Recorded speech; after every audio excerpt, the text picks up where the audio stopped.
Hi hello welcome to our channel. అందరూ బాగున్నారా? నేను కూడా బాగున్నా. టిఫిన్ టైం అయిపోయింది. టిఫిన్ ఏం చేద్దామని ఆలోచిస్తున్నా. రెగ్యులర్గా చపాతీ, ఇడ్లీ, దోశ, కామన్ ఉప్మా డైలీ అదే కదా. ఈరోజు ఏదైనా స్పెషల్గా అండ్ కొంచెం ఇంట్రెస్టింగ్గా తయారు చేద్దామని ఆలోచించాను. ఏం ఆలోచిస్తూ వంటగదిలోకి రాగానే రాత్రి మిగిలిపోయిన అన్నం కనపడింది. సో ఆలోచించేసి ఈరోజు కొంచెం వెరైటీగా ఇంట్రెస్టింగ్గా ఒక టిఫిన్ చేద్దామని ఫిక్స్ అయిపోయి 2 మిర్చి అండ్ 3 ఆనియన్స్ తీసుకున్నాను. ఇప్పుడు వీటిని సన్నగా తురుముకుందాం, కట్ చేసి పెట్టుకుందాం. ఆనియన్స్ పచ్చిమిర్చిని ఇలా కట్ చేసి పెట్టుకున్నాను. ఇక మనం స్టార్ట్ చేద్దాం ప్రాసెస్. ప్యాన్ పెట్టుకుందాం.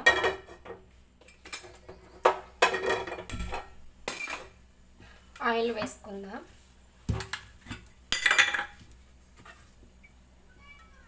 రైస్ కదా కొంచెం ఆయిల్ పడుతుంది.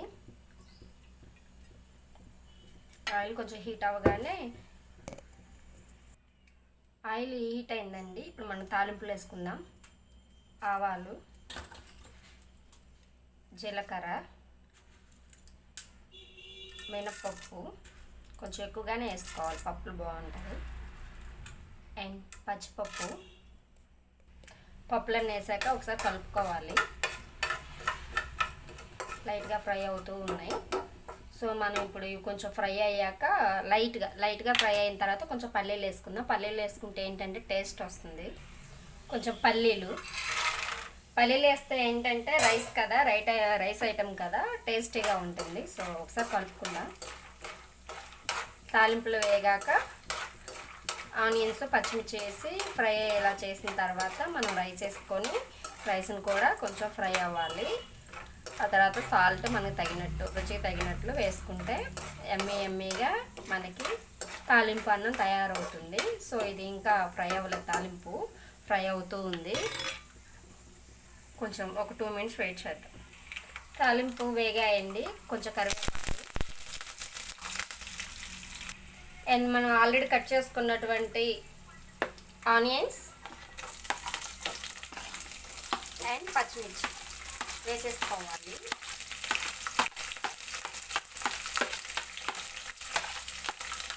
బాగా కలిపేసుకోవాలి.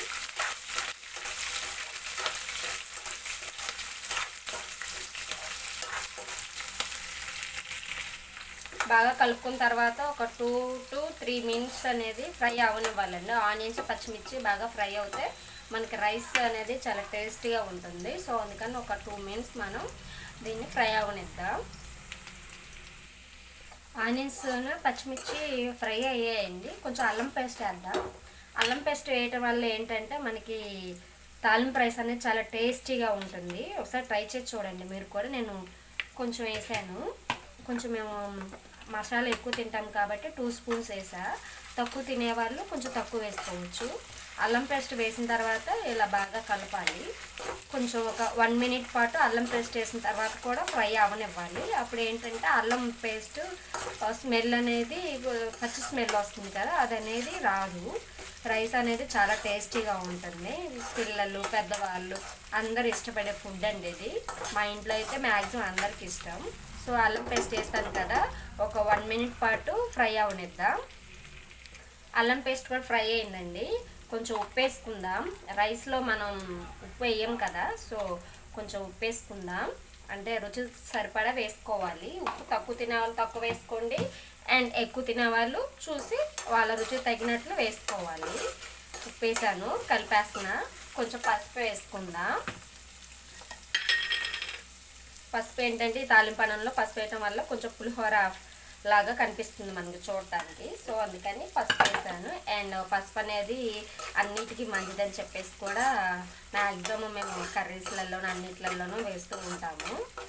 బాగా అసలు సూపర్ అండి, మంచి స్మెల్ వస్తుంది. చూస్తున్నారు కదా, ఇలా ఫ్రై అయిపోయింది. ఇప్పుడు మనం రాత్రి మిగిలిపోయిన అన్నాన్ని వేస్ట్ అవ్వకుండా ఇలా చేస్తున్నాను. చాలామంది మిగిలిపోయిన అన్నాన్ని పడేస్తూ ఉంటారు. అన్నం పరబ్రహ్మ స్వరూపం అండి. అన్నాన్ని అసలు వేస్ట్ చేయొద్దు. ఎంతోమంది ఆ అన్నం లేక చనిపోయేవాళ్ళు, బాధపడేవాళ్ళు, ఆకలితో అలమటించేవాళ్ళు, అనాథలుగా పిల్లలు, పెద్దవాళ్ళు ఎంతోమంది ఉన్నారు. వీలైతే అలాంటి వాళ్ళకి సాయం చేయడానికి ట్రై చేయండి.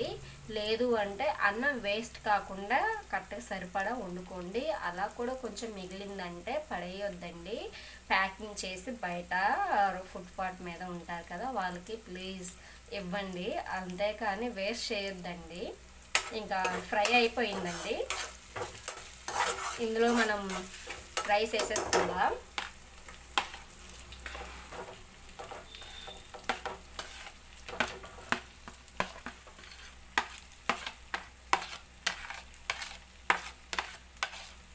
బాగా కలిపేద్దాం.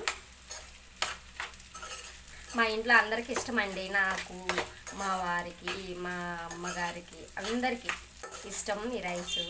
సో అందుకే మేము రైస్ ఎప్పుడైనా మిగిలింది అంటే ఇలానే చేస్తూ ఉంటాం. మ్యాక్సిమం ఇలానే చేస్తూ ఉంటాం. అప్పుడప్పుడు ఫ్రైడ్ రైస్ చేస్తాను. ఫ్రైడ్ రైస్ వేడి అన్నం కంటే కూడా మిగిలిపోయిన అన్నంతో చేస్తేనే టేస్ట్ వస్తుంది. అదేంటో మరి మాకు తెలియదు. సో అందుకని ఎక్కువగా మేము మిగిలిపోతే అన్నాన్ని వేస్ట్ చేయకుండా ఇలా చేస్తూ ఉంటాము. అదే మామూలుగా ఏదైనా కర్రీతో తినాలంటే చల్లారిపోయిన అన్నం తినలేము కదా.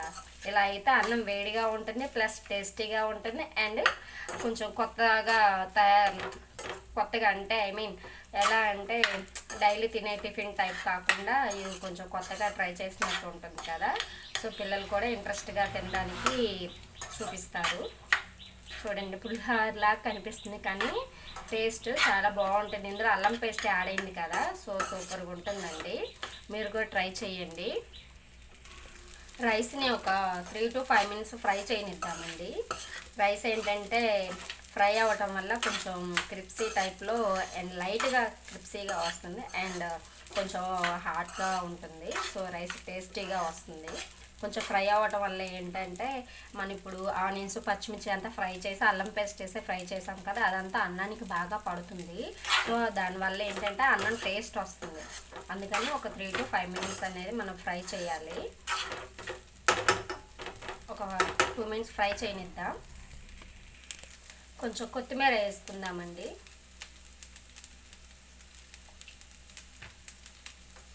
కొత్తిమీర హెల్దీగా అండి, సో అవాయిడ్ చేయడానికి ట్రై చేయమాకండి. ఇష్టం ఉన్నా లేకపోయినా లైట్గా డైలీ కొంచెం అన్న కర్రీస్లలో ఏదైనా సరే కొత్తిమీర వేయండి. కొత్తిమీర అనేది చాలా మనకి హెల్దీ. సో అందుకని ఓకేనా, కొత్తిమీర వేసాము, కలిపేసాము కదా, ఒక 2 minutes ఫ్రై చేయనిద్దాం. దెన్ ఆఫ్టర్ మనకి తాలింపు అన్నం రెడీ అయిపోయిందండి. తాలింపు అన్నం సర్వ్ చేసుకుందామా? ఆపేస్తున్నాను.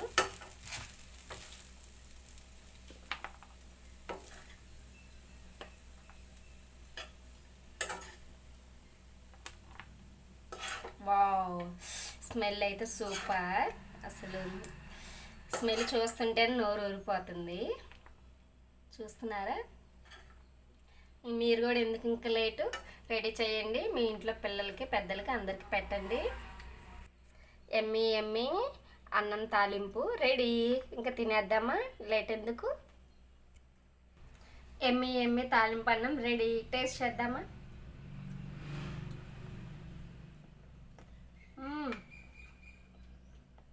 సూపర్.